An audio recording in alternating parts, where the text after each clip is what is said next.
Welcome back to Furniture Flip Friday with Beyond Paint. You guys love the fabric chair so much that we decided to do it again with a spring and Easter makeover. So let's get to it. The night before, I did spray with Lysol, then scrub the fabric with Zep degreaser and a cloth and let it sit overnight. Now that the fabric is dry, I'm using Zep degreaser again to wipe down the legs of the chair. And again, I'm not ever stripping, sanding, or priming before applying Beyond Paint because it comes with a bonder, sealer, and primer already in its formula, so that's going to save me a lot of time. With that being said, we're getting right into painting. I'm using my 3/8 inch microfiber roller and a paint tray, which both come in Beyond Paint's toolkit, along with a 2-inch brush. With Easter right around the corner, I'm thinking a very light and bright color, so I'll be using Beyond Paint's Buttercream, which is a soft, earthy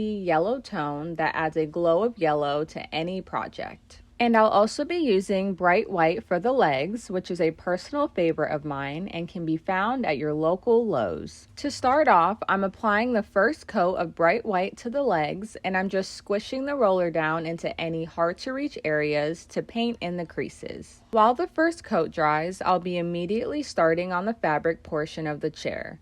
I do want to note that you'll need to push down a little bit while rolling so the paint really adheres to the fabric and seeps into the holes as well, so there's no color from the original fabric showing through. I'm just taking it section by section to make sure I don't miss any areas, and that made it very easy for me. Once I'm done with the fabric, I'm applying my second coat of Bright White to the legs, then I'm just going back in with my 2-inch brush to neatly get the edges where the legs meet the fabric.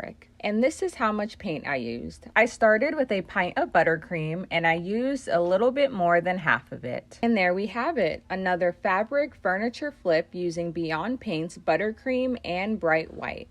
This was extremely simple, just as the last one was, and it was a great budget-friendly option to update your chairs without having to throw them away. Thanks so much for watching, and we hope everyone has a happy and safe Easter. And don't forget to shop Beyond Paint for your next DIY project, online and in stores, and now at your local Lowe's.